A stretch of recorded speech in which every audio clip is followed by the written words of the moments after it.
taken by surprise. My colleague, ministers, Ambassador, Kelly, Graham, who made his way through to us back again, one of the founders of the e-diplomacy platform in Australia, and Usha, Secretary for Foreign Affairs. I see the CEO also, the boss of the MRA, who we all love, and the CEO of Mauritius, we're there also, and the many CEOs I find around. I think that those who have been working on this project, and Kelly, who is there at the further back, hidden behind everyone, who is one of the showgirl, you call it? We are, in fact, I'm just back from 3 missions. 3 missions, one over the other, and all the 3 have combined to create a sense of direction when it comes to what we need to do further down the road. On this question of economic diplomacy, let us be clear. We are doing what in Le Bourgeois Gentilhomme, M. Badin was doing. He was reading prose without knowing it. So we have been doing economic diplomacy for years and years. There's nothing new about it. And when we today are putting so much emphasis on economic diplomacy, it is not at the detriment of the other forms of diplomacy we have, whether it be cultural, whether it be political, whether it be diplomatic, pure sense diplomacy. All that we have been doing will continue. It is just that in view of the urgency of the moment, in view of the fact that the new strategy implies a higher degree of economic diplomacy, that we are moving towards it. So don't feel at all embarrassed, or don't get the impression that we are in fact concentrating totally on economy, forgetting in the long run the essentials of diplomacy itself. All are going together. That's number one. Number two, I would like probably here to put what we are doing, what my colleague, the Minister for ICT is doing, what my colleague, the Minister for Civil Service is doing, what the Prime Minister is doing, trying to put into a coherent picture the future as we see it. Future is evolving. So there's no point of saying that what I am saying today is definitive. But it's the future as we see it today. And it is within this framework that we have to look at the whole. In fact, we came to the conclusion, and rightly so, that we were stuck. And a country which is stuck has no way to proceed forward. Where were we stuck? We were stuck because our level of growth was too low for us to become a high-income country. Economists call it the middle-income trap. And once you're inside, it's very hard to come out of it. It's a trap. So this is probably where we started saying, what is the way out? What have others done which have allowed them to move up, to pierce this ceiling and move to the high-income group? And what are the things which we shouldn't do? The first conclusion is very simple. Cycle. Economic cycles are realities. And if you look at the cycle of Mauritius since independence, we've grown, then we've come to summer, then we came to autumn, and we are now very close to the winter season of various subsectors of the economy. My friend Raj, who is here, knows well that the EPZ is going through quite a challenging time. Sugar has gone through challenging times. Tea sector nearly disappeared. So we have to admit that life is made of life and death, and reborn, and rebirth. And that probably if we are now at this very embarrassing position of a upper middle income country stuck where it is because growth is not going beyond 3 to 4%, it is just that we have to reinvent the whole system. And reinvention is nothing huge. It's just having the candid approach to say that there might be other solutions than what we are doing. So this is where our challenge is. To move from a country that has been obsessed by this pebble we are in the ocean to a country that is an ocean state. It's a huge move, and we can't do it in 2 years. Because we've been trained, we've grown up with this concept that Mauritius' future is on land. It's the EPZ, it's tourism, it's the sugar sector, it's the tea sector, it's all this. And now we are being to say, let us think bigger. Let us be the lighthouse. Let us be the country in the region that shines, that shares with others, and that can aspire to become a powerhouse in the years to come. This is the new ambition. No longer survival, no longer to be a good-looking country, no longer to be number one in Africa when it comes to comparison in terms of transparency, in terms of growth, in terms of sectoral development. The issue now is that we should be in a position that in the mind we see larger than who we are now. Small island, pebble thrown in the ocean, but surrounded by 2.3 million square kilometers of water. We are not separated from the continents. We are connected to the continents. This is the difference. We are connected to Africa. We are connected to Australia. We are connected to Asia. This is the ocean, and this is our ocean. I want it to be clear that this is the ocean which is the responsibility of this country. 2.3 million square kilometers of water, a full continent. We are a continent. We are an ocean state. And it is probably with this frame of mind, this expansion of our mind from island to ocean state, that will allow us to pierce the ceiling and get through. So the second conclusion is what to do next. What are those subsectors or sectors of the new economy which should be developed? Well, it becomes obvious. Once you are an ocean state, it's the ocean. Ocean economy, blue economy, call it whatever you like.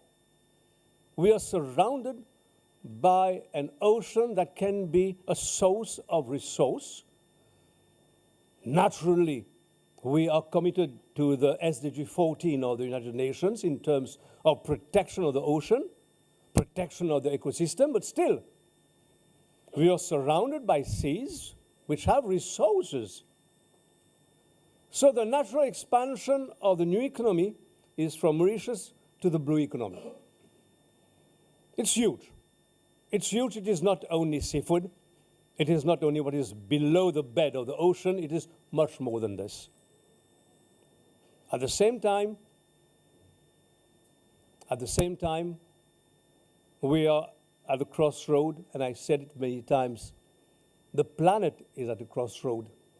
And the ocean makes 80% of this planet. And this ocean is threatened. Threatened because of overfishing, threatened because of IUU. I like the word IUU. It's illegal fishing. Threatened because, in fact, we are using the ocean as a dumping ground. So probably while thinking of using intelligently, sustainably, the ocean, we have also the responsibility of protecting it. Both go together. Survival of the planet, survival of the ocean, our survival go with it. That's one. And I think that we are hardly at the starting gate when it comes to the blue economy. Everything needs to be done. The second component, and which I think is challenging, because we had to dare The best road in life is the road less traveled. Never forget it. The road the least traveled is the one which are the most challenges, but which can also be the most satisfying when it comes to seeing the future. And this is Africa. And we said it. We say that for Mauritius, l'Afrique est incontournable. People at times might say, oh my God, this is not a challenge, this is madness. Because the continent is not an easy continent. We have to work to flow with it. But if Dubai has been given the Middle East, if Singapore has been given Southeast Asia, why not Mauritius being connected, being associated, being linked to Africa? So the Africa strategy is the second component. One, the ocean. Two, Africa. Africa doesn't mean exploitation, going there to conquer. Africa means a continent which is part of us and with which we have to learn and share. And the advantage we've got since independence need to be shared now. So those are the two components. Sub-components now, which are essential for those two main components. One, you can't speak of the ocean, you can't speak of Africa if your port here is what it is today. This port is 20 years late when it comes to seeing the future.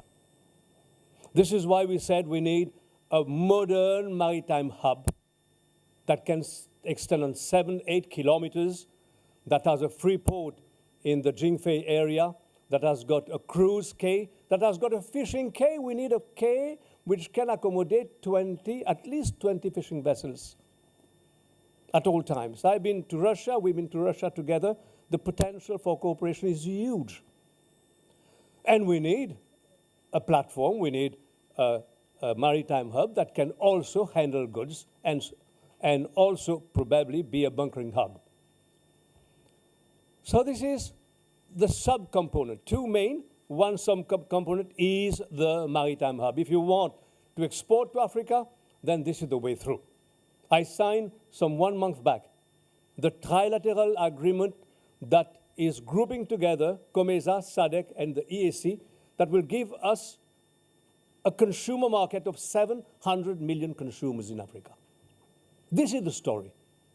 And we are being asked to produce and supply and share.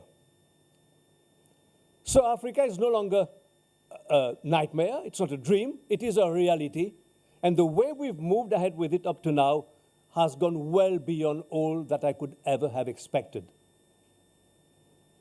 The joint venture with Ghana, the joint commission with Ghana, the G2G with Ghana has gone to Parliament, has been voted last week. The Ghanaian Parliament voted for a cooperation Ghana-Mauritius. This is done. People don't know about it. And projects in Ghana will amount to tens of billions of dollars. We are speaking of a small country that will be a platform, that will be the connecting point between the rest of the world and Africa. The second subcomponent of those two major strategies is digital. And coming back from Brussels, I can tell you one thing. The name of the game is digital. It's what? I was trying to look for a comparison. You know pomme d'amour in Mauritius? Our tomato goes in all sauce. We say it in Mauritius. Pomme d'amour al dans toute la sauce. Well, this is digital. This is the world of tomorrow. You say it, you speak it, whether it be agriculture, whether it be airline, whether it be MRA, wherever you speak now, there will be a component of digitalization. So much so that the common market now has changed name. It has become the digital common market. It's a policy decision of Europe to ensure that the digital move in the day-to-day life of people. And this component, which might look secondary today, is primary. The Prime Minister was in Abidjan 10 days back, And he signed an MOU between Mauritius and Estonia, an MOU for cooperation in the field, in the digital field. Estonia is small, but Estonia is the superpower in terms of connectivity, in terms of digitalization, in terms of technology. Number one. And believe me, I never thought that Estonia would look towards Mauritius. We have to be humble about it.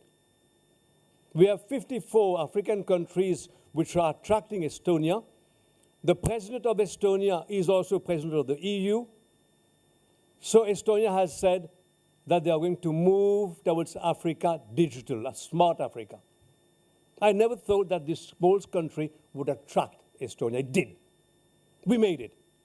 And the Prime Minister in Abidjan signed G2G, Prime Minister to Prime Minister, an agreement where we say we are going to work together for the well-being of Mauritius, of the region of Africa. This is done. I went to Brussels and met with the former Prime Minister of Estonia, who is Vice President of the EU, powerful guy. He has been one of those who have been behind, in fact, the digital revolution.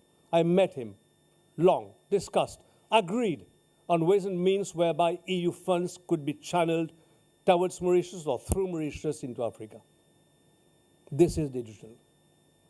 Which means, therefore, that it is not only, and we love to speak about you, about the MRA. MRA has become, for Africa, one of the most beautiful examples of success when it comes to digital tax. People don't believe it, but most Mauritians are now filling online their income tax return. This is huge, and we've done it. So what I'm sharing with you today is not something new. The e-diplomacy platform that we are now constructing with Estonia is also going to be one of those platforms that will show the way for other sectors. So we are doing it already. The Prime Minister launched recently the Citizen platform. It is on, whereby citizens can come, can speak, complain, share, and get answer to it. This is digital. So, to say it in a few words for me, this word, magic word, digital, and I mean it, in the next 15 years, I think that Mauritius will be to Africa what Estonia is today to Europe. We are going to become a digital powerhouse. And this digitalization will help us and at the level of the ocean and at the level also of moving into Africa. It's all one. It's all one, it's all connected. But this is where we are today. We are today at a beautiful period of our history. Not an easy one. I would be the last one to tell you that the road ahead is easy. It is not easy. Bumpy, challenging, but rewarding. This is what is to be expected. And we have become a nation that is taking things too much for granted. It is not our fault. It is not the fault of our forefathers either. My forefather, my grandfather came to Mauritius, worked, toiled, save, and invest. Hard work has been the name of the game. Today, least work has become the name of the game. We have moved from a nation of workers to a nation that thinks that things should come naturally by magic. Instant gratification. So we have to recognize that there is the ambition of the nation, and we have also to face the realities. And we have developed one habit. You know what it is, this habit? We are never wrong. Pas moi ça, Lisa. Never wrong. I've never come to this situation in my political life where a nation thinks that others ought to be blamed all the time. Whether it be in the family, child taking opium and saying this is the cause of father and mother, which might be true also. A young guy who won't find a job, father would say, get mon garçon un coup, get un joli garçon comme ça, pas gain place la police. People get the impression that they are being owed everything in this country. And if we go on this trend, I am telling you today, we won't be going very far. I'm sharing with you one thing. This country will not go very far, and there are two ways of coming out of it. Either we change because we decide to change, or nature will take care of us. And when nature takes care of us, it is rough and tough. This is coming down the road. This is exactly what is coming down the road.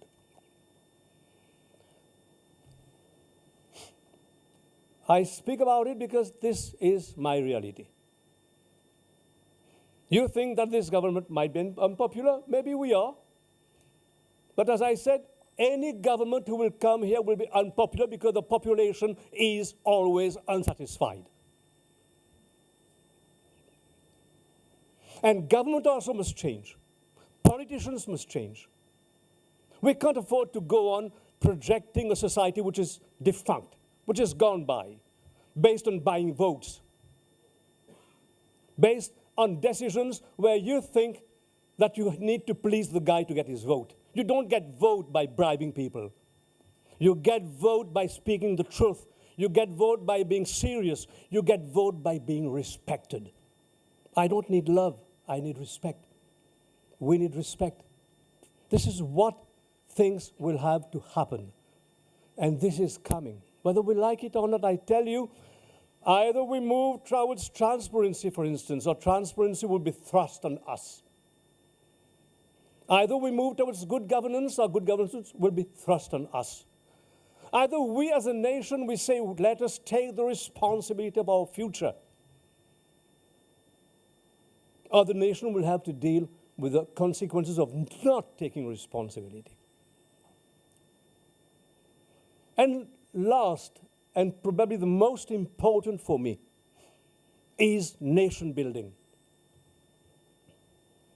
I come from this generation of 1968 independence.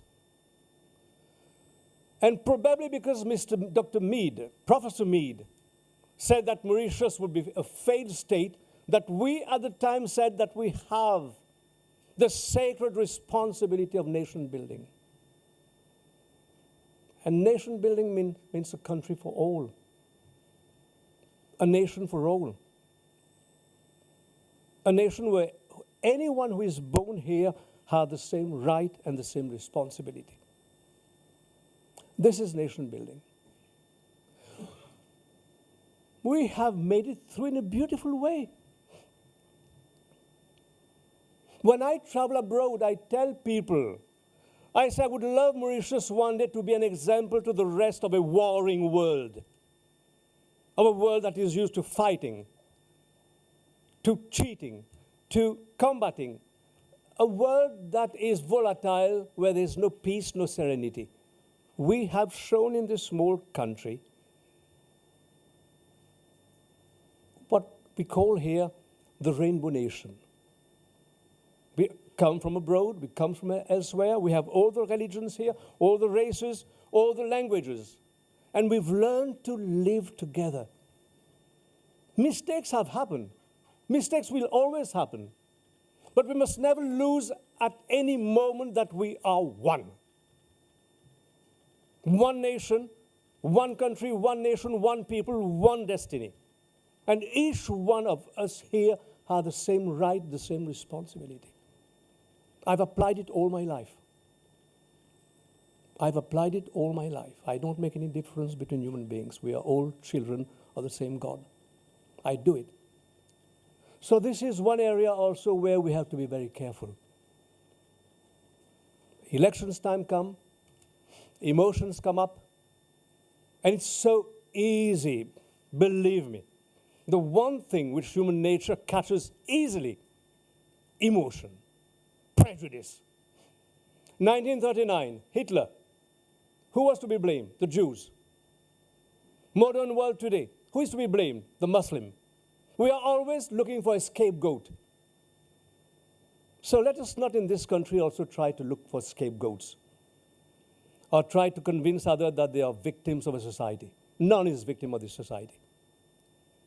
So nation building for me is the basis, the foundation on which we will construct this future. The lighthouse which Mauritius will become will depend on this. And no one can fiddle with it. No one. No individual, no citizen can play with this. That's number one. Number two is putting the house in order. Getting back what we call the spirit of pioneers, of those who dare, of those who take challenges, of those who say, we are going to move ahead, and not wait and sit back and hope for a promotion or hope for a job that will come out of the sky or a job that will be given because I'm politically affiliated. No. This is the future. Based on nation building, based on a sense of who our grandparents were, pioneers, I find no reason why this country will not become a powerhouse in this region. You should know it. We are respected. I come from Paris. I've been to Moscow. Moscow invite small Mauritius. That's huge. Minister of Foreign Affairs of Moscow, great personality, invited. I went to Brussels. We are listened to. Usha was with me.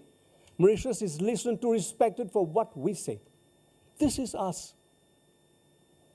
So we are doing it, but at the same time, as I say, when you walk on a plank, we must avoid a plank on, avoid to take risk. So let us follow this track. Economic diplomacy, to return to the subject of today, is just a component of it.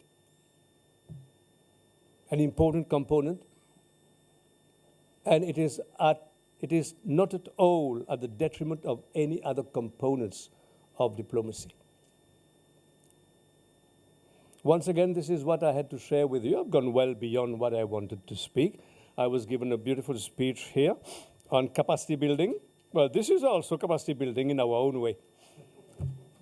Well, once again, thank you. Ministers, thank you. Thank you to all of you.